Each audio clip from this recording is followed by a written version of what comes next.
နိညာဧကယနာလမ်းနဲ့ဆိုတော့လမ်းထဲမှာတော့လမ်းနဲ့လမ်းနဲ့အမျိုးအပြင်၄မျိုးရှိတယ်။ကာယဝိညာဉ်စိတ်ဓာတ်ဓမ္မလို့၄မျိုးရှိတယ်။အဲဒီ၄မျိုးရှိတဲ့ထဲမှာမနိယတော့ကာယ ानु ပဒနာသတိခံတဲ့လူတိုင်းအာယုံပြုနိုင်မဲ့ထဲရပဲဟောပါတော့ပါ။ဒီတန်းကြတော့ရုပ်ကိုလောင်းနေတယ်ဒီလိုပါဘူး။ရုပ်ရဲ့ဖြစ်ကြောင်းရုပ်ကတော့ဟောပြီးဒီသံဃာသူ့ဘာသူဖြစ်တယ်သူ့ဘာသူပြုပြင်တယ်သူ့ဘာသူပြည့်တယ်လို့ဒါရုပ်ရဲ့ဖြစ်ပုံသဘောအဲဒီသံဃာဘာကြောင့်ရလာတယ်လဲဆိုတဲ့ဖြစ်ကြောင်းဒီသံဃာရတော့ဒါယဝဲသံဃာရလာတဲ့အခါကျတော့ဒါယဝဲညီငွေအပြည့်အဲ့ရနေဖတ်ပြောက်ကောင်းဆိုပြီးတော့အဲ့ဒီလိုပြောတယ်။မူရင်းစအာဒီကမင်းစအာသာဒင်းစအာဒီနဝင်းစနေတရနင်းစဆိုပြီးတော့ပါဠိလိုကြတော့ဒီလိုရှိတယ်။ဒီသံဃာရတယ်ဘာကြောင့်ရတယ်ဒီသံဃာရတော့ဘာဖြစ်တယ်ဒီသံဃာရတော့ဘယ်လိုနေတယ်လဲသိုးသားရတယ်ဘယ်လိုအပြည့်ရှိဒီသံဃာမှတော့ဘယ်လိုဖတ်တယ်လဲဆိုတဲ့ဒီလိုအကြောင်းလေးမျိုးနဲ့ရှုမှယူပပရိစေတဉာဏ်တရုဏဝိပဿနာအောက်ခြေအငယ်စားကျင့်စဉ်ကိုခေါ်ပါတယ်။အဲဒီကနေပြီးတော့ရုပ်ကမ္မဋ္ဌာန်းမှာသံဃာနဲ့တကွာသုံးနှစ်ကတာကမ္မဋ္ဌာန်းဒါဥဒင်းကယောဂီတို့ပိုင်းခြားနေနိုင်တဲ့မန်းစနေနိုင်တဲ့တရားရှိသွားတယ်။ဒီနေ့ကဒီမှာဒီအစိတ်တော်တရားကျင့်ရတယ်3 နာရီရောက်နေတယ်။3 နာရီအခါမှမကျင်းတဲ့ပုံစံကြီးဒီ3 နာရီမလုံးမချက်ပဲနေပြေးသွားတယ်။အဲဒီမှာဘယ်တော့မှသမာဓိကိုလောင်လာတဲ့ပုဂ္ဂိုလ်ကလည်းအဲဒီမှာရှိတဲ့အယူရည်သားတွေအယုံတွေပေါက်သွင်းနေအောင်လေ။ယောဂီတို့တရားနဲ့တရားကြည့်တာယောက်ျားမိန်းမတွေမြင်ရအောင်။ဘုရားတို့ပေါက်သွင်းပြီးတော့အယုံတွေမြင်တော့ယောက်ျားမိန်းမလို့ဆိုလို့ရတယ်။မရပါဘူးဗျာ။ဒီကိကလည်းရတယ်။မရပါဘူး။အဲဒီလိုပြောအောင်။အတိတ်ခံပြီးပြောတဲ့သောတာပန်မဟုတ်ဘူးနော်။ညီဒီအယုကြီးပေါက်သွင်းနေတာအယုဆိုတာကအမှန်ရှိတဲ့တရား။ပထဝီကြီးညာပထဝီဆိုတဲ့တရားကြီးအမှန်ရှိတဲ့အယုစုကိုမမြင်ဘဲနဲ့အမှန်မရှိတဲ့အကျဉ်းသောနဂါလေးကအဝိဇ္ဇာလေးတွေဆင်နေတာအဲ့ဒါကြီးကိလေသာလေးတွေကအပြင်မှန်းရဲ့သဘောတရားကိုကြည့်တော့ကိလေသာမကဘူးလားအတွင်းအယုစုကြီးပေါက်သွင်းရင်တော့ကိလေသာကတည်းကအဲ့တော့ကိလေသာမကချေပါလို့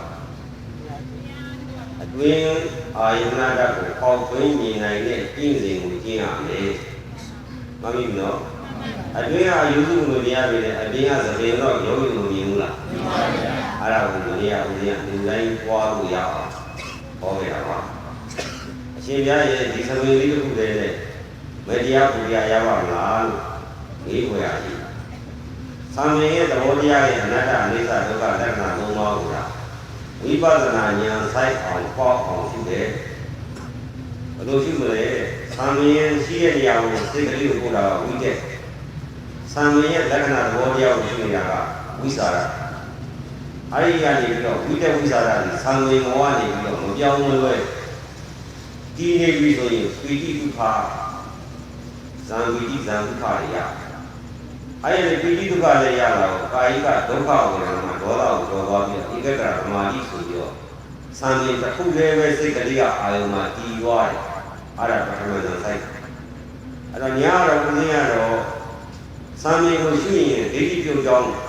အကျဉ်းသာရတယ်လို့ပြောတော့အဲ့ဒီသံဃာမှာယောဂီတို့မြဲအောင်အာယုပြုနိုင်တယ်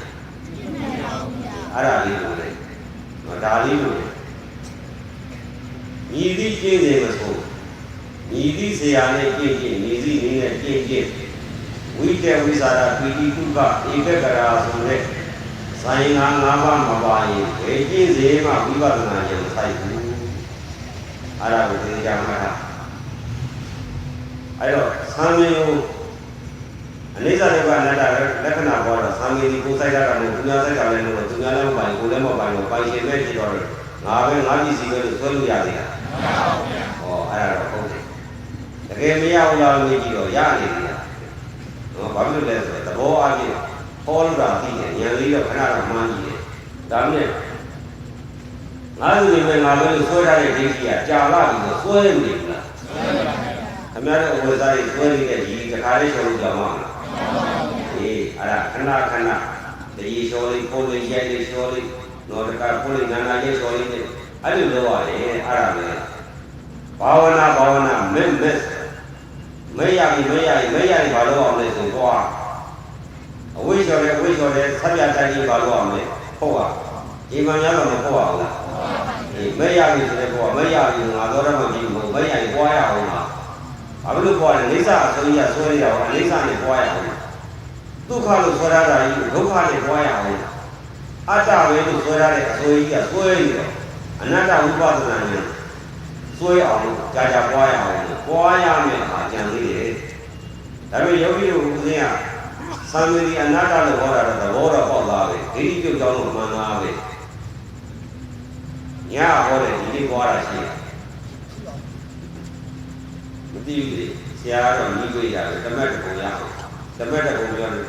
ဒါသောတာပန်အငယ်သားဖြစ်အောင်အပေကားပိတ်အောင်လို့ပြလိုက်တာအပေလေးပါလေးလို့ရှင်တယ်အပေလေးပါလေးလို့ကြောင်းဒီကောင်းလေးလို့ရှင်တယ်နီးလေးရအောင်ပွားလာဆိုပွားရဒီနေ့အိမ်မှာပွားရရပွားပြီဘူးအဲ့ဒါပဲရှင်တယ်ဒိဋ္ဌာသောမှတရားလားဆိုတော့တရားကမှရှိတာခန္ဓာမှာရှိတယ်ခန္ဓာလည်းရုပ်အစုတွေထဲမှာဆောင်းရည်မရှိဘူးလားအားရ50လို့ဆိုတာရဲ့ဒိဋ္ဌိပေါ့အခုကအနတ္တသဘောအနိစ္စသဘောဒုက္ခသဘောလို့ပြောရင်ဒိဋ္ဌိကလို့ရသေးလားဒိဋ္ဌိကိုပါပေါ့လေသောရပန်တော့တိုင်းမှာသုဒ္ဓသောရပန်မိသမသောရပန်မဟာသောရပန်ရဲ့အများကြီးသောရပန်အရင်ဒါသောရပန်တတ်ကိုခေါ်ရတာရှိသောရပန်ဆိုတာဘာကိုခေါ်ရလဲအနုရင်ဘလို့ကွာလဲဆိုတော့ဥပမာနဲ့ခေါ်ရတာရှိတယ်မဲကြီးရှိပါနဲ့စိတ်နဲ့တွဲပြီးတော့မဲနဲ့ရှင်နေတဲ့စိတ်ကိုမဲရတဲ့ပုံကိုအဲ့ဒါကိုမဲဆိုတာအင်္ဂါရှိပါနဲ့ပြည့်စုံတဲ့မဲကိုသောတာလို့ခေါ်တယ်သမဏကတော့ပြည့်စုံတာသောတာသမဏကတော့မဲကြီးရှိပါနဲ့ပြည့်စုံနေတာကိုသောတာလို့ခေါ်တယ်ခုနသံဃာရဲ့အိဋ္ဌဒုက္ခအနတ္တတက္ကသုံးပါးဆိုတာမဲကြီးရှိပါမဲကြီးရှိပါနဲ့ပြီးသွားတဲ့မက်ဆေ့နဲ့ဒီတဲ့အချိန်ကအဲ့ဒီစိတ်ကမဲရတဲ့စိတ်မျိုးသောတာပန်မဟုတ်လားဒါပေမဲ့မြဲတဲ့သောတာပန်ကခဏသောတာပန်အဲ့တော့ခဏသောတာပန်လည်းရပါမယ်ဒီယောဂီတို့ဦးဇင်းကနာမည်ကြီးဖို့နေရာရဖို့လာခဲ့တာမဟုတ်ဘူးနော်ဦးဇင်းကဓမ္မပရိကမဟုတ်ဓမ္မဘောဓကတရားကျင့်ဖို့တိုက်တွန်းတဲ့ပုဂ္ဂိုလ်ဘာဖြစ်လို့ဦးဇင်းအခုဒကာကြီးပြင်အောင်ပြင်တဲ့ပုဂ္ဂိုလ်ကြီးဦးဇင်းကအခုနိုင်ငံရောက်တယ်အခုဗမာပြည်ရောက်တယ်အခုမန္တလေးရောက်တယ်အခုရန်ကုန်ရောက်တယ်ဘယ်ရောက်မှန်းကိုမသိနားလည်းမနာအခုဘာဖြစ်လို့လဲဗျာအရှင်များဘာလို့ခေါ်လာလဲလေကျုပ်အမေရဲ့သူသေသွားတာလိမ့်ဆိုင်ဖြစ်ငါးဖြစ်ဦးဇင်းတို့အမြင်နဲ့သိတယ်ငါအမေဟောကမိုင်းတရားချင်းမှာသူမကြည့်ဘူးကမိုင်းဒါဘွားဆိုလို့ဘွားကြီးသူကဘုရားရှိခိုးစာလည်းမတတ်တော့ဩဘာသာဒုလုံးမောက်ကိုဩဘာသာကြားဘူးနာဩဘာသာကိုကြိုဒီကြောနဲ့ဩဘာသာနဲ့တရားရှိဖို့ပါကြားဘူးနာဩဘာသာဆိုတာအပြည့်စုံပါဘူးသူကလည်းတော့တဲ့ဩဘာသာဆင်းလိုက်ပါသူကအဒီစိတ်ပဲဆုံးလုံးခေါင်းပေါ်တင်ပြီးတော့ကြောင်းသွားပြီးသူ့ကိုစောင့်နေမရှိတဲ့လူကြားပြီးတော့ဆုံးလုံးပဲဒါလည်းပဲကြည့်နေတယ်ဓမ္မကြီးတောက်သွားတော့မပွားရင်ဒိဋ္ဌိမပြုတ်ဘူးဦးဇင်းရလည်းလည်းလည်းရှိသေးတာအာရှင်ပြဒီပြုတ်ကဒိဋ္ဌိမဟုတ်ဘူးတဲ့ညင်းဓမ္မကြီးအဲ့ဒါဥပုသ္စာကဒိဋ္ဌိမပြုတ်ပြောတာဒီပြုတ်ကဒိဋ္ဌိမဟုတ်ဘူးညင်းရတာသာမိခင်ခင်ဗျားမကြည့်နေကြခင်ဗျားလေးနဲ့ခင်ဗျားခံဖို့ရဦးဇင်းရလည်းမဟောတတ်မပြောတတ်ရှင်းတာကိုအဲ့တော့အခုတော့သိလဲသိသွားရောငကားဖြစ်သွားသည်ငကားလူသားတိဋ္ဌာန်ဦးဇင်းအမေတိဋ္ဌာန်ကိုဖြစ်စေခြင်းလို့ခင်ဗျားတို့ဟောတာနော်နာမည်ကြီးကိုတဏှာရဖို့သိရတာကြီးနေရာများဖို့မဟုတ်ပါဘူးတည်သွားတဲ့အမေကိုကယ်လို့မရဘူးလေဘဝပေါင်းများစွာကတော်ခဲ့တဲ့အမေအမတွေဘုံနမတွေငါခဲ့တယ်ငါအမေကိုနားလေအောင်ဟောတတ်မပြောတတ်ဘူးငါအမေတော့သိကြပါပြီအဲ့တော့ကြံတဲ့အတိတ်ကသူတွေမျိုးတွေကိုနားမလည်လေအောင်မကြည့်ကြည့်အောင်ငါဟောမယ်ပြောမယ်ဆိုပြီးတော့ထွက်လာခဲ့တာဦးဇင်းတည့်ရဲ့မှာနားဒီရဲ့ကလေးနားဝင်းလေးပါလေးတို့ဖြစ်နေအေးစီလေးတောက်ပြီးတော့အီးပြတာတွေများလို့အေးစီလေးတောက်နေတယ်အဲ့ဒါမရဘူးဒီတိုင်းလေးပဲထွက်လာခဲ့ရဩငါတခါဟောလိုက် လူတွေအများကြီးသိသွားမှာအခုဥဒိတရားဟောတာတရားဓမ္မရင်ကြီးနားမထောင်နေရဘူးဟုတ်ပါဗျာအဲ့ဒါခွင့်ရစိတ်တိုင်းကြပြောလို့ရအဲ့ဒါကြောင့်ဥဒိစိတ်တိုင်းကြပြောခြင်းရှင်းခြင်းတိုက်တွန်းခြင်းလို့တရားဝဲကိုလက်ခံပါအဲ့တော့ဥဒိအမေဟာဥဒိဝါလည်းအမေကိုမတိုက်တွန်းတတ်တော့ခမရတိုက်ခမရခံရလို့ပြောတော့သူတိရစ္ဆာန်ဖြစ်သွားဘလောက်ဒီတန်းရှိလို့ဒီအဲ့ဒါနေမကောင်းဘူးနဲ့မန္တလေးရောက်ဝေကုံလာရမဆရာတော်တွေ့ရှိသူ့ရဲ့ကျောင်းတော်ကြီးတစ်ခုလုံးကိုသူ့အောင်သိတော်လုံးတွေကကြောက်ကုန်ပြီကြောက်ပေးမှတဲ့အိယာလူသားဦးသေးရဲ့ရေးတာလည်းသူတို့ပဲအကုန်ပုံပြီးပါလို့အဲ့တော့မန္တလေးရောက်တော့အဲ့ဒီဆရာတော်ကြီးကိုသွားကြတော့ဘုတော်တဲ့မန္တလေးမှာဘာလို့ဟောတယ်လဲတပြည့်တော့ဒီနေ့ညတော့လောကသုံးပါးဘုံသုံးပါးကံကိုင်းအကျိုးကိုတပြည့်တော့ဟောပါမယ်ဗျာဒီကောင်းတယ်ကိုတော့ရဲ့အဲ့ဒီတော့ဟောသားမှာတပြည့်တော့အဲ့ဒီကြားတွေဟောသိနေတာဆရာတော်ဟောကျင်ဒီကျင်ရဲ့ဆန္ဒဖြစ်လာတဲ့အကြောင်းရင်းတွေတရားတပြည့်တော့ရှင်းပြပါဦးဗျာကိုတော်ကြီးရဲ့တပြည့်တော့ဘောရမပြောဘူးလေသိကျင်တော့ဒီလိုရှိထွက်လာတယ်အဲ့ဒီဆရာတော်ရဲ့တရေချင်းဖြစ်တဲ့ကျောင်းနိုင်ဘုန်းကြီးအဲ့ဒီကျောင်းနိုင်ဘုန်းကြီးအဲ့ဒီကျောင်းမှာထိုင်တယ်အဲ့ဒီကျောင်းမှာလည်းကိုထိုင်တဲ့ဆရာတော်ကြီးအကြောင်းကိုပြောပြရအဲ့ဒီဆရာတော်ကြီးကမန္တလေးမှာဘာသာသာသနာအသိဘက်မှာရှီတန်းကနေပြီးလူလူချုံချုံသာသနာပြုသွားတဲ့ပုဂ္ဂိုလ်ကြီးပိဋကတ်စာပေတွေကိုနေ့စဉ်ပို့ချနေတဲ့ဆရာတော်ကြီးအဲ့ဒီဆရာတော်ကြီးကျမ်းမာရေးမှာကောင်းတော့ခုနနောက်ကျောင်းထိုင်တဲ့ဆရာတော်ဥပ္ပုံလာရဲ့တကယ်ကြီးအဲဒီမူလဆရာတော်ရဲ့တတိကိုခေါ်ပြီးတော့ကျောင်းကိုခေါ်တယ်။ခေါ်တော့ဆရာတော်ကြီးကိုပြုစုဆောင်တော့ဆရာတော်ကြီးကျမ်းမာရေးမှာကောင်းလို့ပြုစုဆောင်တော့တော့ဆရာတော်ကြီးပြန်တော်မူသွား။ပြန်တော်မူတော့ဆရာတော်ဥပ္ပုံလာရဲ့တကယ်ကြီးခုနပြန်တော်မူတဲ့ဆရာတော်ရဲ့တတိကကျောင်းဆက်ထိုင်။ဆရာတော်ကြီးကိုဒီလိုပဲပြီးသွားရောအဲဒီကျောင်းနဲ့ကိုကြီးဟောတို့ဆရာတော်ကြီးကကုသိုလ်တရားတွေများနေတာဝိနည်းရလည်းပြီးတယ်လေဘာသာနာအသိဘက်မှာနေပေါင်းများစွာရှိတဲ့ကနေရိုးချိုသာနာပြုတယ်ပြီးကတ်တယ်ပို့ချတယ်ကုသိုလ်တရားတွေပွားပြီးတော့အခုဆိုရင်တော့ကောင်းတဲ့သုခတိဘုံတော့ရောက်ပြီတွေးမနေ့မိုးလေးတော့အဲကြောင့်လည်းဘုရားဆုံးလာတော့အိမ်လေးလေးရောက်တော့သုံးလုံးနဲ့အိမ်ရတကာကြီးဝင်ပြီးတော့တင်လူလဲဆိုငါမင်းဆရာတွေပါကျောင်းလေးကိုကြီးခုနကတော့ပြန်လို့ဝိုင်းကျောင်းလေးကြာတယ်။ငါမင်းဆရာလေးပါဒီလောက်ဆရာတော်ကြီးကကုသိုလ်ကောင်းမှုတွေလုပ်နေတာလေဘာဖြစ်လို့ဒီလိုပြရပါရဲ့မဟုတ်ဘူးလေဘာမောအောင်လဲကွာဘယ်လိုထင်လို့မဟုတ်ဘူးလေကုသိုလ်ကောင်းမှုလုပ်တဲ့လုပ်တိုင်းကြီးကကောင်းတဲ့ဘဝရောက်တယ်လို့မှတ်နေတာကုသိုလ်လုပ်ရင်းနဲ့မတိမတာတိရကိုအာဟုလူလေးပါသွားလို့ငါခံရပြီတဲ့အဲ့လိုဆိုဘာအာဟုလူလဲလို့ရေးတဲ့ခါကျတော့မိတ္တကအာဟုလူကွာမိတ္တကကုဒီမှာရှိတဲ့ပြည်သက်ကြီးမိတ္တကကုလို့ဆိုတာကြားဘူးလားခုနမိတ္တကကုလို့သုံးတာစာတတ်ကိုသုံးနေတာပေါ့ဗျစာတတ်ပြည်သက်ဆရာတော်များမှာသုံးတာမိတ္တကကုမိတ္တကဆိုတာရှင်ခွဲတာနီးနဲ့ရေအပူနဲ့အေးရရှင်ခွဲတယ်ကုသိုလ်နဲ့အာဟုကရှင်ခွဲတယ်ကုသိုလ်နဲ့အာဟုဖြစ်တတ်တယ်အာဟုနဲ့ကုသိုလ်ဖြစ်တတ်တယ်ရှင်ခွဲအဲ့ဒါမိတ္တကကုသိုလ်ကြီးပါဘယ်လိုမိတ္တကကုသိုလ်လဲလို့မေးတော့ငါမှလုံးနိုင်တယ်ငါစွမ်းနိုင်တယ်ငါပြုနိုင်တယ်ငါကုသိုလ်တွေလုပ်နိုင်တယ်လို့အတွင်းထဲမှာတိတ်တကိုးစိတ်လေးမှာမန်ဖြစ်တဲ့အာဟုလို့တဲ့တရားဓမ္မကြီးနေရာနဲ့ဆက်ပါတယ်တိတ်ခါပေါ်ရတယ်လို့သားသာမရသာရှာတာနဲ့မပါဘဲနဲ့ပိဋကတ်ကြီးပို့ချပြီးတော့ဘာသာရေးကိစ္စတွေကုသိုလ်တွေလုပ်နေတဲ့ဆရာတော်ကြီးအတွင်းထဲမှာတိတ်တကိုးအာဟုလို့လေးငါလုံးနိုင်တဲ့ဆိုတဲ့စိတ်ကလေးမွေးမိတာသုဂတိဘုံရောက်တာဒုက္ခတိဘုံရောက်ပါသုဂတိဘုံရောက်ပါခင်ဗျားတို့ဘယ်နဲ့လုပ်လဲငါးပါးသီလလည်းမရှိမနေ့ကကျုပ်တော်ကငါးပါးသီလနဲ့တန်ဖို့ရှိလို့အရင်တော့ငါးပါးသီလလုံးနဲ့ဘယ်လိုပိဋကတ်ကြီးရောခင်ဗျားတို့ပို့ချဘာသာသာနာအသိဖွဲ့စည်းမှာဥဆောင်ပြီးလုပ်ကြလား အဲ့လိုဆိုခင်ဗျားတို့သိပဲသွား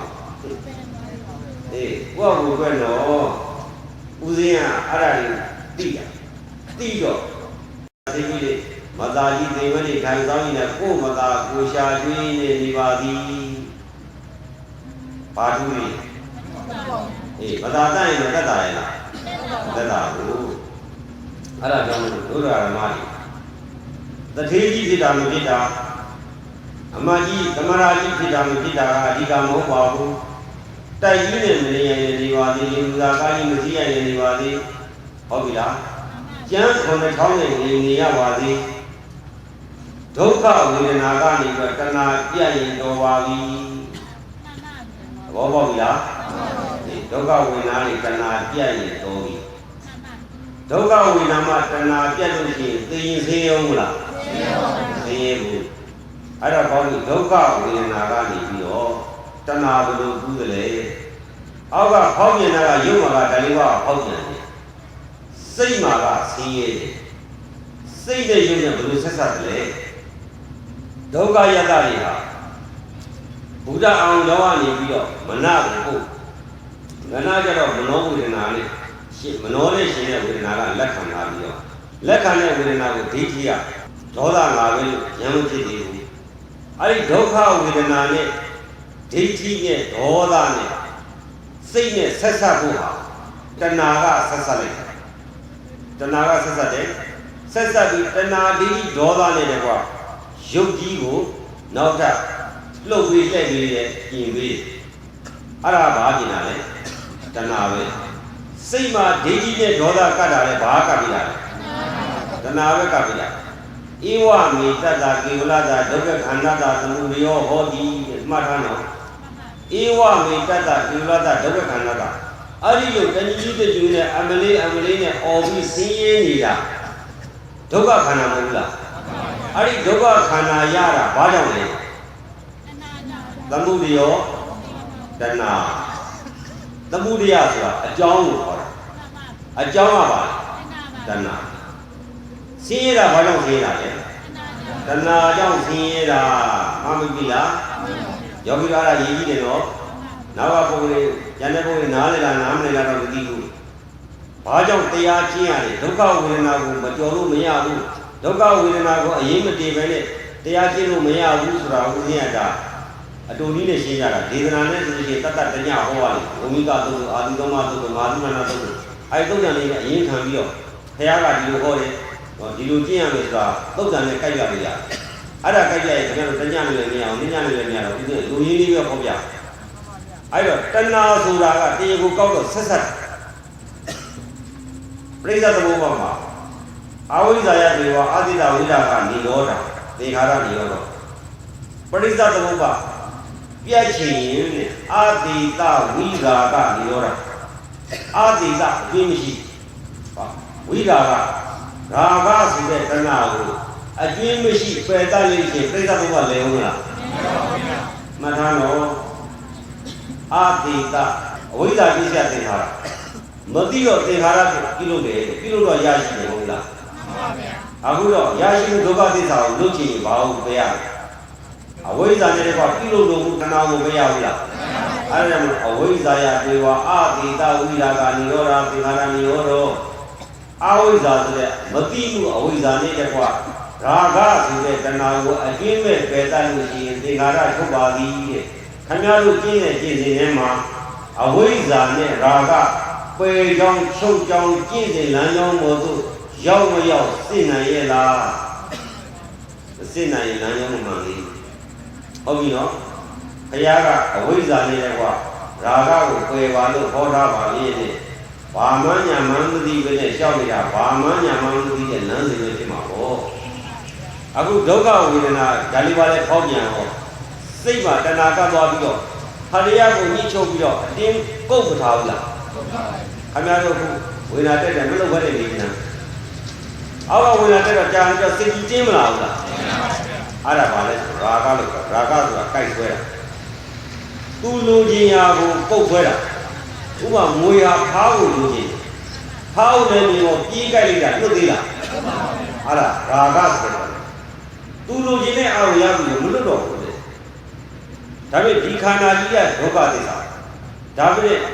ဒီဒုက္ခကြီးရောက်လာတော့အမှန်မသိတော့မောဟဟောတာတော့ဒါက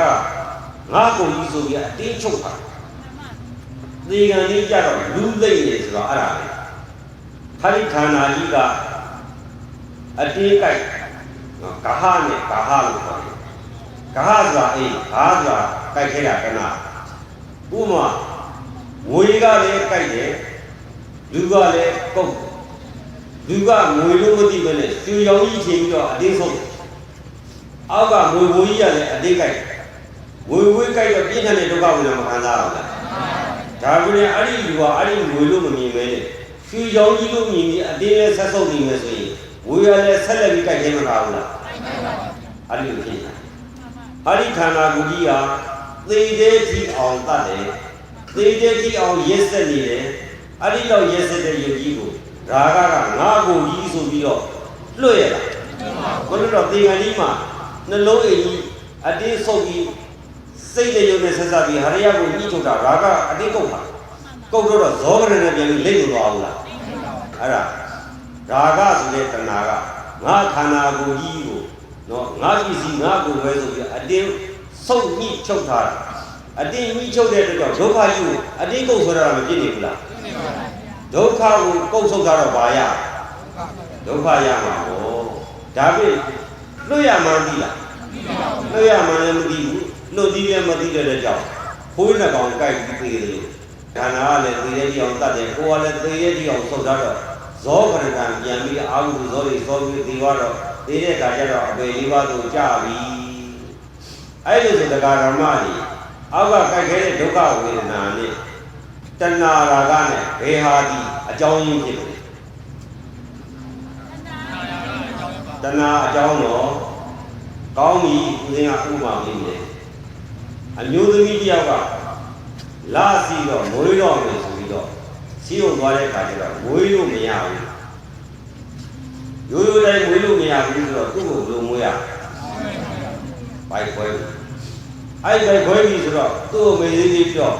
ဘိုက်ကြီးကိုဓာတ်နဲ့ခွဲတာအမလေးတော့လို့ထားအောင်ဘာလို့အများတို့ကမေးသေးတယ်လို့ပြောတာဝိပဿနာသဘောနဲ့ပြောမယ်ဆိုရင်အောက်ကဘိုက်ကြီးကိုဓာတ်နဲ့ခွဲထားတာဒုက္ခမရဘူးလားဒုက္ခဆင်းရဲပါဘူးဒုက္ခဒုက္ခဘိုက်ခွဲတိုင်းဆင်းရဲပါမလားဆင်းရဲပါဘူးရုပ်မှာဒုက္ခရောက်တိုင်းဆင်းရဲပါမလားဆင်းရဲပါဘူးဒုက္ခရုပ်ကြီးကိုနာငါပွားညွတ်တယ်ဖတ်တာကတွေးကြည့်တယ်ဒုက္ခနဲ့စိတ်နဲ့တွားတွေးကြည့်တော့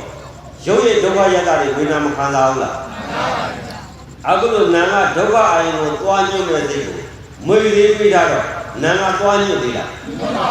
မညွတ်တော့မတွေးကြည့်တော့မရရှိတော့မခံစားတော့ဆင်းရဲသေးလားဆင်းရဲပါဘူးဒုက္ခတော့ရှိတယ်ဒေါမနတာသုံးတယ်အဲ့တော့ရုပ်မှာဒုက္ခကြည့်တိုင်းစိတ်မှာဆင်းရဲတယ်ဆိုတာမှန်ပါမလားမှန်ပါဘူးဗျာသင်္နာတော့တိမ်သွားမခြင်းနဲ့နှစ်နာရီကျမ်းနေဆိုတော့အရေးနဲ့အကောင်နဲ့မဝဲဘူးအကယ်၍နှစ်နာရီကျမ်းနေဆိုရင်ကျမ်းတန်းတဲ့ဝေဒနာကြီးခံစားတဲ့အချိန်မှာငွေလေးပေးပြီးအဲ့ဒီပုဂ္ဂိုလ်မီးစားတယ်ဆိုတော့ပူလိုက်တာကျမ်းလိုက်တာလို့ရှိသေးလားရှိပါဘူးဗျာဒါဖြင့်ပူလေကျမ်းတဲ့ဈေးရည်ဆိုတာဘာမှလဲစိတ်မှာတောက်တဲ့ကိလေသာကြီးကိုစိတ်မှာမသာပဲနဲ့ယုတ်ကြီးပွားမြင်နေဆိုတာမှန်ပါမလားမှန်ပါဘူးဗျာအဲ့ဒါအရေးနဲ့အကောင်နဲ့မကွဲဆင်းရဲဆိုတာယုတ်မှာလားစိတ်မှာလားစိတ်မှာပါဗျာစိတ်မှာဆင်းရဲတာကိုစိတ်မှာချမ်းသာအောင်လုပ်ပဲနဲ့ယုတ်ကြီးပွားမြင်တာမှန်ပါမလားမှန်ပါဘူးဗျာအေးယုတ်မြင်တာအတူတူရတန်ရဲကိုရည်ထင်ပြီးတော့ရွှေသမင်းလိုက်မားနေပြီအရေးနဲ့အကောင်နဲ့မကွဲဘူးအဲ့တော့အကျိုးတရားပြတဲ့အဘယုတ်ကြီးနေတယ်နောက်တစ်ခါလေးနေတယ်နောက်တစ်ခါကြီးနေပြီးလို့ဆုံးတာဆုံးပါဗျာဩအဲ့ဒီဆုံးတဲ့လမ်းပဲဟုတ်ပြီနော်ဆုံးတဲ့လမ်းကြတော့ဘယ်လိုလုပ်စိတ်ကိုဒီဒုက္ခဝေဒနာစိတ်နဲ့မဆက်ဆံဘူးဆိုရင်ဒုက္ခရအောင်လားဒုက္ခမရရင်ဒုက္ခရုံမှာဒုက္ခရုံကိုလူကြီးနဲ့တဏှာကိုမလားမှန်ပါဗျာအေးကောင်းပြီအဲ့ဒါဘယ်လိုလုပ်လဲအပြည့်ရှားရမယ်နော်အောက်ကဝေဒနာတက်လာတယ်မတက်ခင်မှာဦးဇင်းတို့အာနာပါနကမ္မထံဝင်လေထွက်လေမှာလေနဲ့နာဒီပါထိတဲ့နေရာမှာတတိကနေပြီးတတိကထားတယ်သို့ဖောင်းတဲ့ပဲတတိကထားအတူပဲ ကြိတ်တဲ့နေရာကကိုထားလို့ထေရတဲ့နေရာကရှင်းစိတ်ရောက်စိတ်ဒီထားပြီးထားတဲ့နေရာအကုန်လုံးဘုလူပဲရှင်းစိတ်ကိုနောက်စိတ်နဲ့ဒီထားတဲ့လောကမူလကမ္မဋ္ဌာန်းနန္ဒကြီးဒီကကမ္မဋ္ဌာန်းကိုကမ္မဋ္ဌာန်းကိုရှိလေးနာဒီပါထိတဲ့နေရာကိုဝရံကိုရှိလို့ဟောင်းတဲ့ပြင်မူလကမ္မဋ္ဌာန်းကိုကမ္မဋ္ဌာန်းကိုရှိအတူပဲအောက်ကဝေဒနာလည်းတက်လာရောစိတ်ကမူလကမ္မဋ္ဌာန်းမှာရှိသေးလားအောက်ကဝေဒနာကြည့်ရောက်မလို့လားဟောမူလကမ္မဋ္ဌာန်းမှာသိရှိသေးလားဟောအဲ့လိုဆိုရင်ကမ္မဋ္ဌာန်းကအချိန်ခံနေရပွားထားနေတယ်ဒုက္ခဝေဒနာနဲ့ရည်ဆိုင်တဲ့ကကြတော့ဒုက္ခအာယုံမှာပွားပြီးဆက်ဆက်တာတော့မတူဘူးလားမှန်ပါဗျာကမ္မဋ္ဌာန်းကပွားပြီးဝေဒနာတဲ့တော့တပေါင်းနဲ့ပွားပြီးမဆုံးဘူးလားမှန်ပါဗျာအဲ့တော့စိတ်နဲ့ဒုက္ခအာယုံနဲ့ဆက်ဆက်တော့မဆင်းရဲဘူးလားဆင်းရဲပါဗျာအဲ့လိုဆိုရင်ရုပ်ကိုကြည်မလားစိတ်ကိုကြည်မလားစိတ်ကိုကြည်ပါဗျာအဲ့လိုဆိုမူလကမ္မဋ္ဌာန်းအာနာပါနကမ္မဋ္ဌာန်းကိုစိတ်ကလေးဝင်လေထွက်လေထိတဲ့နေရာကနေမကွာတော့တတိဝရိယအာငါးပါးနဲ့စောင့်ရှောက်လို့နိုင်သွားရင်စိတ်ကရုပ်ကိုသွားကြည့်အောင်လားမညွှန်ရင်မတွေးကြည့်ဖာသာမပြီးဖာသာမပြီးဝေဒနာမပြီးဝေဒနာမပြီးတဏှာမပြီးတဏှာပြီးဒေါသပြီးအောင်လားဖြည်းဖြည်းလေးရှူလို့ရရင်လည်းလွတ်ရင်ရှူဖို့ဖြည်းဖြည်းလေးမရရင်ပြင်းပြင်းမရှူအောင်လားပြင်းပြင်းရှူမှတရားဖြည်းဖြည်းရှူမှတရားဆိုတာရှိလားရှိပါဘူးဗျာအေးအဲ့ဒါပဲဒါပေမဲ့ဒီစိတ်ကိုမထိမ့်သိမ့်နိုင်လို့ရှိရင်ဒီစိတ်ဒီဒုက္ခအယုံနဲ့ဆက်ဆက်လို့ဒုက္ခဝေဒနာမှာဒေါသပြင်ပယ်ကားပြပါမယ်ပြပါဘူးဗျာအဲ့ဒီဆိုဒုက္ခဓမ္မတွေမဖြစ်မနေဘဝတိုင်းပဲပြောရမှာဒုက္ခဝေဒနာနဲ့ခွာနိုင်လို့ဟုတ်ပြီနော်အဲ့ဒုက္ခဝေဒနာဘယ်လိုခွာမလဲဒုက္ခအယုံနဲ့စိတ်နဲ့မဆက်စားနဲ့ဒုက္ခလို့တဲ့ဟောင်းရပင်ရကမ္မထမ်းမှာနော်ဟောင်းနဲ့ပင်လေလို့စိတ်ကလေးကိုဟောင်းရပင်ရကိုပို့တာတော့ဝိတေဟောင်းနဲ့ပင်လေလို့သုံးသပ်တာတော့ဝိဇာရအဲ့ဒီဝိတဝိဇာရနဲ့ကာမဒုက္ခယုတ်ကြီးကိုကိုက်တဲ့ခဲနေရာကိုစိတ်ကလေးပို့တာကာမဝိတေဟာနာရိတာမခံနိုင်ဘူးချိန်ကဗျာဝရဝိတေအဲ့ဒီကာမဝိတေနဲ့ဇံဝိတေနဲ့ဝိတေနှစ်ပါးပြန်ရမယ်ကာမဝိတေကနိုင်ရင်ဆင်းရဲမယ်ဇံဝိတေကနိုင်ရင်ဆင်းရဲချမ်းသာဘယ်မှာမူပြီးတာစိတ်ကိုဇံကနိုင်လားတဏှာကနိုင်လားဆိုတဏှာနဲ့စိတ်ရောက်ရင်ဆင်းရဲဘူးလားဆင်းရဲပါဘူးဗျာဇံနဲ့စိတ်ရောက်ရင်ဆင်းရဲပါမလားဆင်းရဲပါဘူးဗျာရုပ်ကြီးကပြင်ရတာအကြောင်းလားကာယကဒုက္ခကအကြောင်းမဟုတ်ဘူးစိတ်ကကာမယုတ်နဲ့ဒိဋ္ဌိတဏှာနဲ့ဆက်ဆက်ရင်ဆင်းရဲမယ်ဇံလက်ထဲကိုစိတ်ရောက်သွားရင်ချမ်းသာရုပ်ပြင်ဖို့လိုရတာစိတ်ကိုပဲပြင်ရမယ်အဲ့တော့ဟောင်းရပင်ရကမ္မဋ္ဌာန်းကိုဖောင်းနေသည်ပင်နေသည်အောက်မှာဝေနာတက်တဲ့ဘလောက်တက်တဲ့ဟောင်းနာမပင်နာမအဲ့ရနေပြီးတော့ရုပ်ရှိရောက်တဲ့ဆက်မနေနဲ့မူလကမ္မဋ္ဌာန်းဖောင်းရပင်ရကိုအာငါးပါးနဲ့မှတ်ရတော့မယ်အထောင်လုံးမရတော့ဘူးတရားအာဝရိယဆိုတာမိမိရဲ့ပန်းနိုင်ကိုမရောက်ရောက်အောင်ဆောက်လုံးလာဆိုင်မိမိရဲ့ဖောင်းရပင်ရကမ္မဋ္ဌာန်းမှာစိတ်ကိုမြဲအောင်မမြဲမြဲအောင်တတိကတွေပြီးတော့ဝရိယနဲ့တွန်းလာတော့တတိကဟောရမရမှာမြဲနေဘူးလားမြဲပါပါဝရိယကလည်းအားလည်းကောင်းတော့တတိကဟောရမရမှာထေရှားတယ်ထေရှားတဲ့ကြောင့်မြဲတယ်မြဲတဲ့ကြောင့်ပမာတိပြီးတော့စိတ်ဒီဟောရမရမှာမြဲသွားတော့ကာမဒုက္ခကိုညှို့သေးလားညှို့ပါပါမညှို့တော့ဒုက္ခဝင်နေမဆက်ဆံတော့ဒေါသရှိသေးလားရှိပါဗျာရုပ်ပြန်တော့လားစိတ်ပြန်လားစိတ်ပြန်ပါဗျာအဲ့ဒါကမဟာသီနီအရိယတာပဲမိုးကုတ်ကြီးရဲ့ရှင်းရလို့ရှိသေးပေါ်လာရင်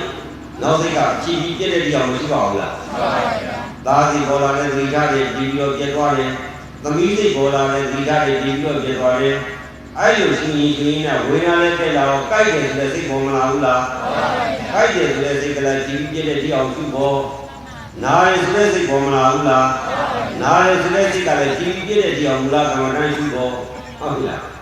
လှုပ်ရှင်တယ်ဆိုတာတဏှာကူမလာဘူးလားမှန်ပါတဏှာတော့စိတ်ရိုက်မှာလားတဏှာကိုဖြည့်ဖြည့်ရှိပါမှာလားလှုပ်ချင်တဲ့စိတ်လည်းပြည့်ပြည့်အောင်မြင်အောင်ယူပြင်းနေတဲ့စိတ်လည်းပြည့်ပြည့်တဲ့အောင်ယူကြွားရည်တဲ့စိတ်လည်းပြည့်ပြည့်အောင်ယူဖြည့်ပြည့်အောင်ယူတဲ့ရှင်းစိတ်ကအာဟုတုစိတ်နောစိတ်ကပါလေမဲ့စိတ်ရှင်းစိတ်ကလှုပ်ချင်တဲ့ဆိုတာတဏှာစိတ်ငါ့ကိုယ်ဆိုတာတဏှာစိတ်ဒိဋ္ဌိစိတ်တဏှာစိတ်ဒီအာဟုတုစိတ်အဲ့ဒီစိတ်ကိုပိုက်ရပြီးယူတာကပါလေမဲ့စိတ်အဲ့တော့မဲ့စိတ်က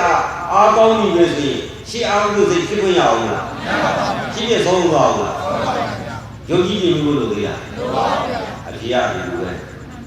ဟောပြီနော်အာနာပါနကမ္မထံဘူတော်မီဟောဝင်လေသည်ထွက်လေသည်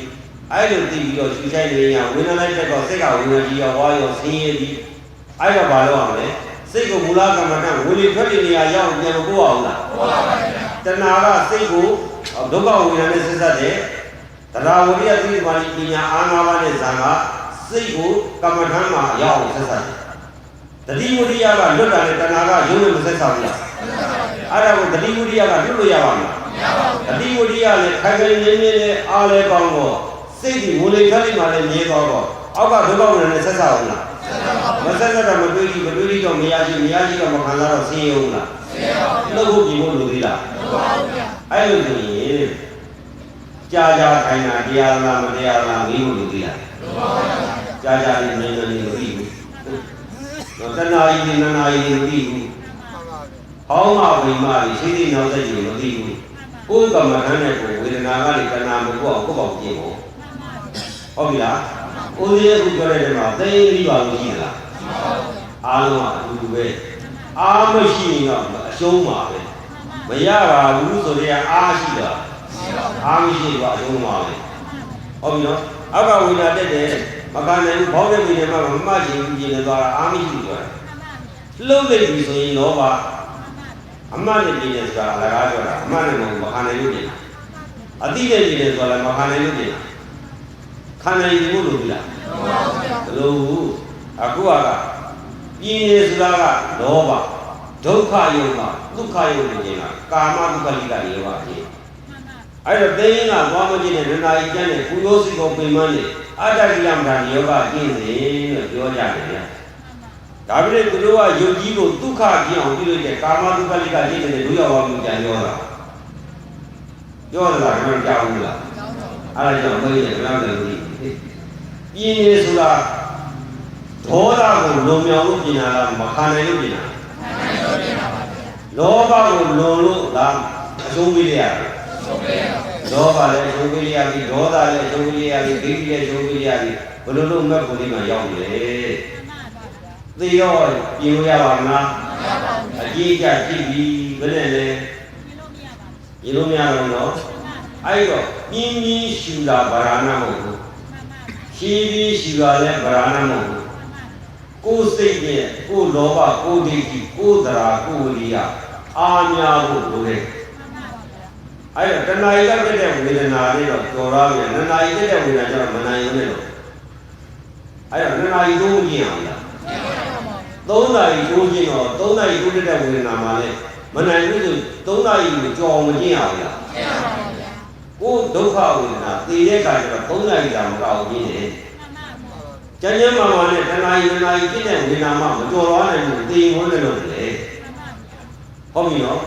အဲ့ဒါကိုမသိဘဲနဲ့ဟာတဏှာကြီးကြော်ကြီးတဏှာကြီးဒိဋ္ဌံ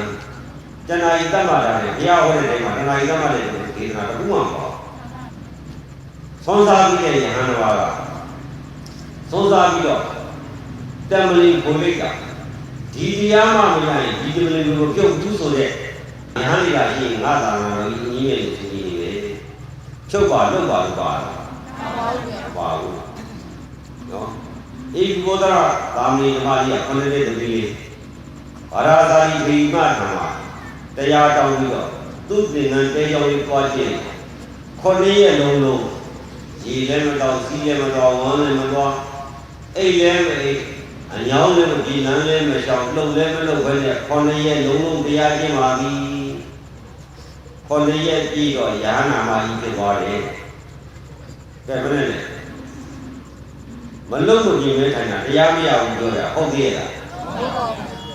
စဉ်းစားနေတော့အခုခေတ်ကအချောင်ခေတ်လူတွေကလည်းအချောင်ကြိုက်တော့တရားအချောင်ရနိဗ္ဗာန်ဆိုတာပေါ်ထောင်ကောင်းနဲ့မရဘူးလောကချမ်းသာတော့လွယ်လွယ်နဲ့ရပါမလားမရပါဘူးလောကနဲ့မြတ်တဲ့နိဗ္ဗာန်ချမ်းသာမှာအချောင်ရတယ်ဆိုဘယ်လိုရလဲနော်အချောင်ရတယ်ဆိုတာတော့အဖြစ်ဘူးတတ်မှာရွှေစစ်တယ်မစစ်ဘူးဆိုတာစစ်စစ်လို့မရဘူးလားမရပါဘူးမရှိတယ်ငရေမိကြီးတာပေါ့မတ်ဒီငရေမိတို့လေရွှေတုတို့မစားဘူးလားတရားစစ်တယ်မစစ်ဘူးအပေကပိတ်တယ်မပိတ်ဘူးတရားဓမ္မတွေဘယ်လိုစစ်လဲဒီကံအခုတော့သိရတယ်မှာဒုက္ခဝေဒနာနဲ့စစ်ဖို့ဒီတဏှာဖောက်ပြန်တဲ့ဒုက္ခဝေဒနာနဲ့စိတ်နဲ့တွေ့တော့မခံနိုင်မှုဆင်းရဲပြီဆိုငရေမိမစားဘူးလားအေးအဲ့ဒါငရေကြမှာ ရေးစားနေပြီရွှေတူကငရဲမီးတို့တွေလောင်သွားပြီးခိုးရဖက်လာလားရွှေစစ်ကငရဲမီးကိုလည်းထဲကနေပြီလားမတုံလို့ဘူးနော်အခုတော့ဒုက္ခဝေဒနာမှနဲ့တင်ကြီးတဲ့ကစိတ်ကလေးကလှုပ်ပြီးမခံနိုင်ဘူးဆင်းရဲတဲ့စီပါလို့ပါပြီလေအတူဖြစ်သွားပြီဘုရားလောကဓမ္မစိတ်တန်ယသနာကမတိအာသောကဝိရဒံခိမံဣဒမေလမုဒ္ဓမံအရိယဘုရားအောင်တို့သည်အတွင်းမြင်လောကဓမ္မရေတန်ယတိရှိသောစိတ်တန်ယသနာကမတိမတုံလို့ဘူးဝိရတဲ့လှုပ်ပြီးကြီးမြတ်တော့တုံလို့မရမလုပ်ဘူးဆိုတော့ရင်းနေဘူးလားပွေးတယ်ခန္ဓာပါလားမပါဘူးနာကံဒီအာသောကစိုးရင်ကြီးလည်းမရှိဝိရာဇံကောင်းရခြင်းလည်းမရှိခိမံဝေးလည်းမရှိဘူးတဲ့လှုပ်တာရှင်းတာပါလားလှုပ်တဲ့ဒီကမခံနိုင်လို့ကောင်းကြလို့ဝေးရောက်နေလို့သက်တာအောင်လုပ်နေရတာပေါ့ဟုတ်ပြီနော်ဒီအဲ့ဒါသူတရားတွေငါကြိုက်ပြီးဝေးချမှတ်တာဒီမသေးခင်စမ်းတာသေမအလူကြီးကိုသွားရုံအဲ့တော့တရားပြည့်နေဆိုတာတဲ့တိခံပြီးကျင့်ရသည်တိခံရင်လည်းရောက်တယ်နိဗ္ဗာန်ရောက်ရင်ပါတော့တရားထိုင်ရဲ့ဝိညာဉ်တက်တော့လုပ်တယ်ဆိုတာတိခံလို့လုပ်တာလားတိမခံလို့လုပ်တာလားနိဗ္ဗာန်လည်းလို့ဒီတယ်တိလည်းမခံဘူးရောက်လာဒီနိဗ္ဗာန်မတိသွားတော့သွားနေကြတော့ဒုတိယခံသွားတယ်နော်လာခဲ့ရင်တာလို့ဒီပုံပြီးမိလေးတွေမာယူလေးထဲလေဦးတယ်နော်နောက်ကလူစီလေးစီလူစီလေးရောထဲလေဦးမှာရိတ်ခါတော့အပြည့်ပဲနော်ပြန်လာပြန်ပြီးတစ်ခါအတော်ရတော့ကြောင်လာတာပဲသွားပြန်ပြီးနောက်တစ်ခေါက်နောက်တစ်ခါကောင်းတော့ကောင်းပါအိမ်မှာနေတဲ့စာရင်တော့သူ့ရတာပေါ့ပါဠိရတာပေါ့သို့တော်လည်းပဲတကယ်တရားကြီးကြတော့ရမရမလို့အောင်လားလိုပါတယ်ဒါကြောင့်မို့သူ့ဆရာမနဲ့ငါဆရာမနဲ့သူနီးမနဲ့ငါနီးမနဲ့ဘာလို့မှပြောနေမှတ်နေတာကောင်းတယ်ဦးဇင်းတို့ဤကားမှာမဟာမင်းခိတ်တယ်အာမင်းနာရီခိတ်တယ်9နာရီခိတ်တယ်ပေါ့အဲ့တော့မဟာမင်း9နာရီခိတ်တယ်ဆိုတော့အသက်ကြီးနှလုံးသွင်းတုံလုံးသွားဘူးလားတုံလုံးတဲ့ဘောကဘယ်တော့မှမမြင်နော်အမြင်နဲ့တုံလုံးညာမှာနော်ဒီဥသိကြီးမှာရှိတဲ့ဘုရားသတိတွေကြီးပဲအများကြီးပဲသူတို့ကိုသူဘယ်လောက်ချမ်းသာတယ်လို့နေမသိအဲ့တော့ချမ်းသာတဲ့ဘုရားမဟာမင်း9နာရီခိတ်တယ်ဒီကိစ္စကည10နာရီထိုင်တယ်နော်သူတို့ကရောရောလာလာလေးနေရပဲ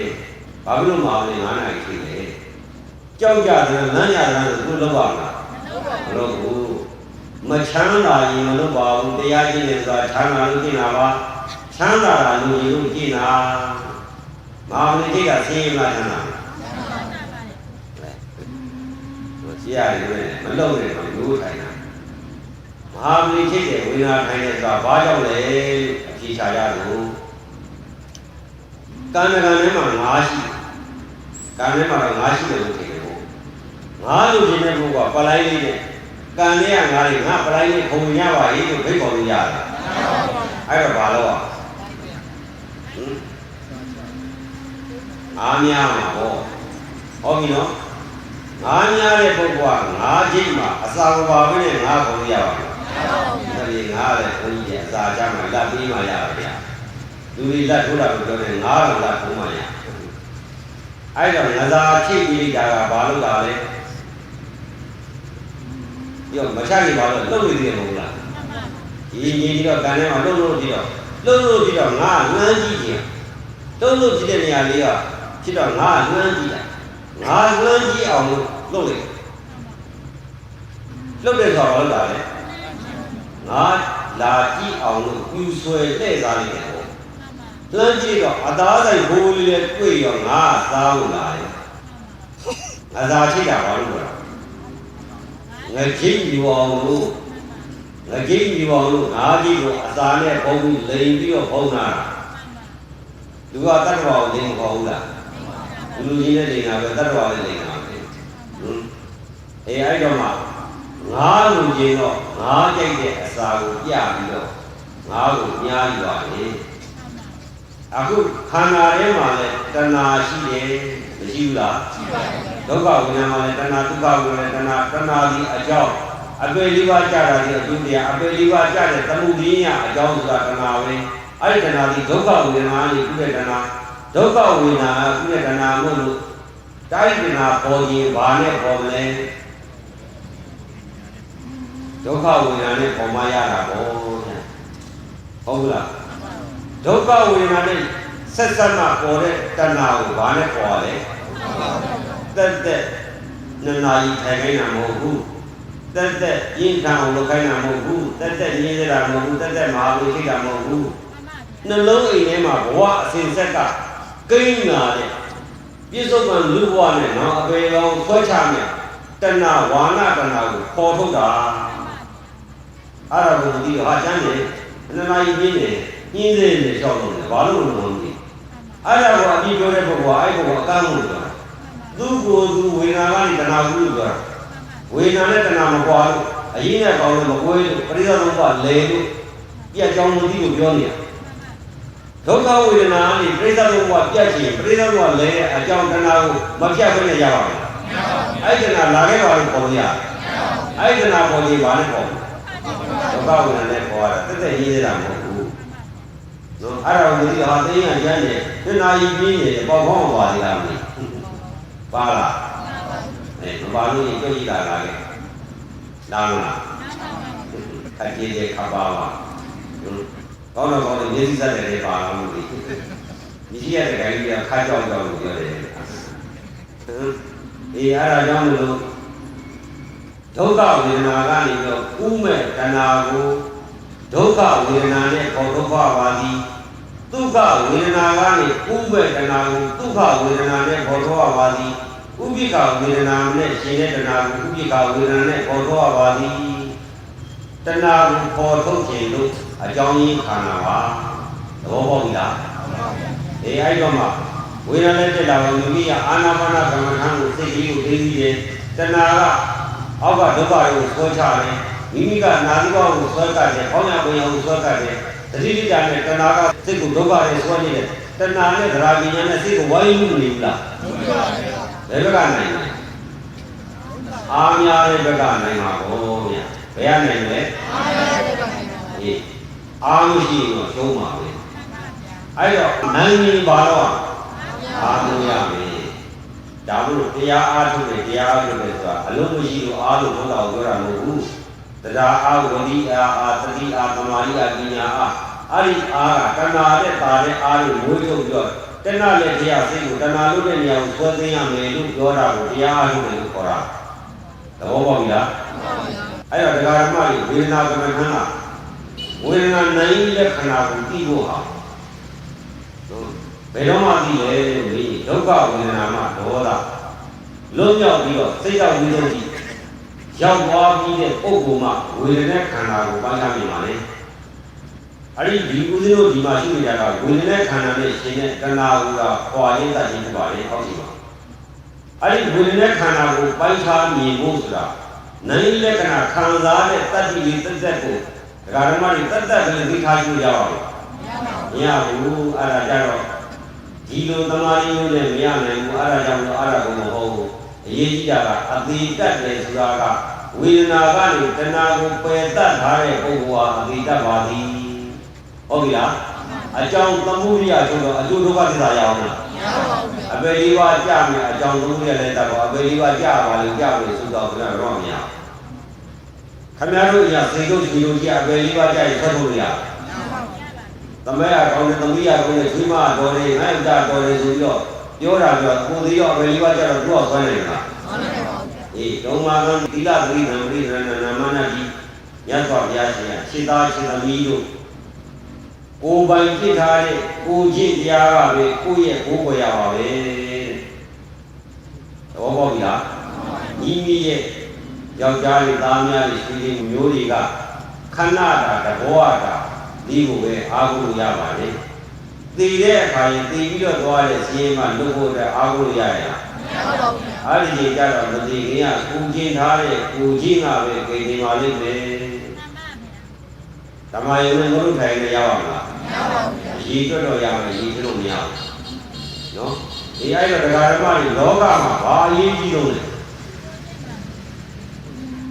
ဒီကြီးစင်းမှာလွတ်ဖို့အရေးကြီးလို့မဟုတ်ဘူးလားမှန်ပါဗျာအမင်းကလို့ဒီထဲမှာရှိသလားမှန်ပါဘူးစောင်းမချောလို့အေးပတ်တဲ့မလားရှိသလားရှိပါဘူးကြီးမချောလို့ဒီထဲမှာရှိသလားမရှိဘူးအဝိဇ္ဇာမိုးရလို့ဒီထဲမှာရှိတာသို့တော့ဒိဋ္ဌိမပြုတ်တော့မကြည့်မတန်တရားရဲ့မသားတော့ရေးပတ်လို့ရတယ်မရပါဘူးအေးအဲ့ဒါအရေးကြီးတယ်သ သေရတာမဆန်းဘူးအသေးတတ်ဖို့ဆန်းပါလိမသေးချင်းတော့ဒီလိုရတာမရဘူးသေရမှာအယူကြောက်နေတဲ့သေမှာ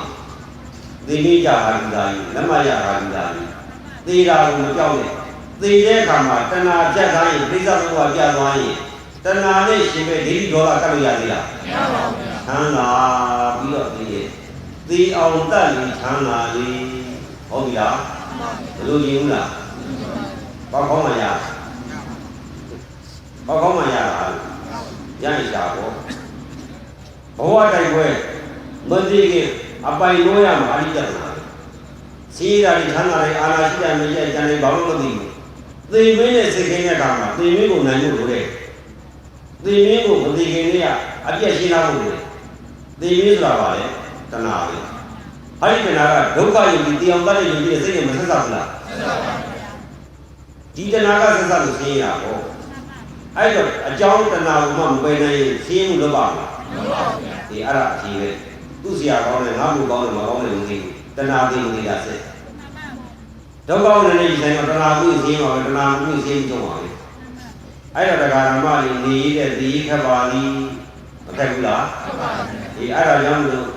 မသိခင်လေးကဒီနေစင်ညာပါဒီကံဒီမှာအစားတွေမစားနိုင်တော့အားတွေကောင်းတာကလည်းတစ်မျိုး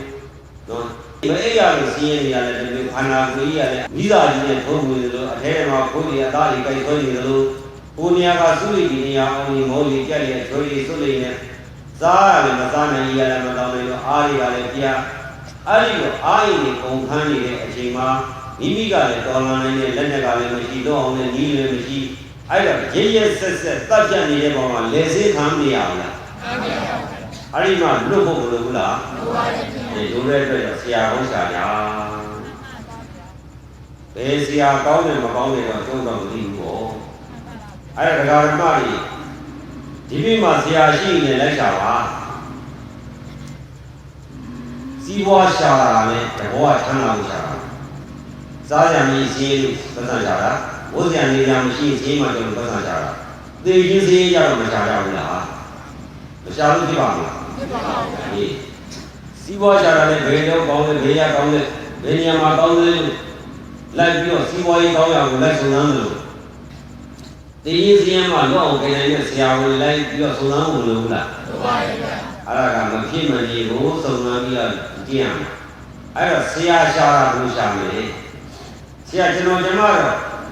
နေရေးတော့ကြည်ပါတယ်ဗျာနေရတဲ့ဒုက္ခတော့စေဖို့အတွက်တော့စားဖို့တော့နေလို့ရှိပါတယ်ဗျာသေတဲ့ကပြင်းထန်တဲ့ဒုက္ခကိုလည်းရင်ဆိုင်ရတော့မှာအဲ့ဒီချိန်မှာချမ်းသာပြီးပြီဆရာပဲနေပါအဲ့လိုမျိုးကသူ့ကိုရစ်ဆက်ဖို့လည်းမလိုဘူးနှွေးကြည့်တာလေ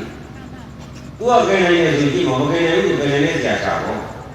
ဘာမှညမမသိဘဲနဲ့ရေးတာကောင်းရပါ့မလားမရပါဘူးကိုကဘာမှညမမသိတာကိုကလည်းဘာလို့ရုံကောင်းလဲမသိကိုကလည်းဘာပြီးမှမသိဘာလို့မှမသိလဲညာလာတယ်ဘာမှမသိဘူးအောင်ပေါ့ဘာအတွက်သွားချင်မှာအတိတ်ဘုရားအတွက်သွားချင်မှာသိရင်စီးရင်မှလွတ်တဲ့ကြီးသွားချတာသဘောပေါက်ပြီလားစာပြောပြမယ်ဆိုဒုက္ခဝိညာဉ်မှာတဏှာပြတ်ဖို့သွားချတာသဘောပေါက်ပြီလားဒီအဲ့ဒီသင်္ခါရဒီရောတာဒုက္ခဝိညာဉ်လည်းတော့လွတ်ချင်တယ်ဆိုတာသင်္ခါရစိတ်ကသင်္ခါရအာသင်္ခါရလွတ်ချင်တယ်လောဘသင်္ခါရမခံချင်တယ်ဒေါသသင်္ခါရအဲ့ဒီသင်္ခါရဒီပြည့်ရသင်္ခါရပြည့်စရာဝิญဉ်ဆိုပြီးတော့လောဘသင်္ခါရနဲ့ဒီပိဋကခန္ဓာဒေါသသင်္ခါရသိတဲ့ဒီဝိညာဉ်ခန္ဓာမောဟသင်္ခါရသိတဲ့ဒီလူချင်းပိဋကခန္ဓာငါတော့ငါရောက်လို့ပဲငါနိုင်တဲ့ဒီမာနတဲ့ဝိုင်းမှာအတူရဲ့ခန္ဓာသင်္ခါရကြောင့်ဘဝရည်မရဘူးလားအဲ့ဒါဝေဒနာနဲ့ဖြစ်တဲ့သင်္ခါရတွေပါလေအဲ့ဒါကြောင့်ဒကာဓမ္မကြီးဒီနေ့မှလက်ချပါဆရာကျွန်တော်ဓမ္မတို့တော့နေရတဲ့သေကြီးကခက်ပါတယ်သေကြီးချင်းမှလူချင်းမှလေအဲ့ဒါကြောင့်ဒုက္ခဝေဒနာသေအောင်တတ်တဲ့ပြင်းထန်တဲ့ဝေဒနာပေါ်မှာဒေါမနကတလို့စီရင်ပြီးထုတ်ချင်းမှလေဆရာကြိပြီးပါခင်နေမှာမလားကဲနေတယ်ဆိုဆရာကြီးမှကြည့်မောဟုတ်ပြီလားအဲ့ဒါအကယ်၍များဦးစည်းကြီးမှလာကြည့်မယ်ဆိုရင်တော့အာမခံနေညခမရတော့လေးကြလို့ကြောက်အာမခံဟုတ်ပါမလားစာချုပ်ဆိုတာအရှင်များအသေးတတ်ဖို့အတွက်အရှင်များရေးတာလာပြီးတော့တရားကြည့်ရပါမလားဆိုရင်ရောက်အောင်လာမှဟုတ်တော့ရေးတာကပြန်အသေးတတ်တဲ့ဒီကိုယ်ပိုင်မျက်မှောက်မှုပြုနိုင်ရင်သိသေးတာရ ရိတ်တာရောက်လာမှဘုဒ္ဓဝင်လေပြန်သွားလို့ကိုယ့်ရဲ့ဇေယျစကံပြည့်လို့ပြန်သွားလို့သေပြီးမတတ်ဘူးသေကြီးဒုက္ခဆင်းရဲမှလုံးဝရကိုမျက်မှောက်မပြုနိုင်ဘူးဆိုရင်ဦးဇင်းရဲ့တောင်းတော့ပေါ့ဗျာဒီအဲ့တော့လောကမှာဒီဝေဒနာပြည့်စရာတဏှာဒုက္ခဝေဒနာကိုမသိဘူးအဝိဇ္ဇာကြောင့်သူဒုက္ခဝေဒနာကိုခံစားတဲ့ဝေဒနာကိုငါပဲငါ့ဥစ္စာပဲလို့ဒိဋ္ဌိနဲ့ကွာဒေါသလောဘကိုစိုက်ခြင်းကြောင့်ပြိဿသုံးပါးလဲရသည်ပြိဿသုံးပါးလဲရကြောင့်သရဝါမိတောက်ပြီးအကျိုးခန္ဓာဖြစ်တဲ့ဒုက္ခဝေဒနာရဲ့အကြောင်းခန္ဓာဖြစ်တဲ့တဏှာရှင်တဲ့ခန္ဓာကိုမဲ့ဉာဏ်နဲ့ပယ်တတ်နိုင်တာပြီးရင်အာသင်္ကရတနိဗ္ဗာန်ပြည်မြတ်သို့ရလွယ်ရောက်လွယ်မြတ်ပြည့်နိုင်ကြပါစေကုန်သတည်း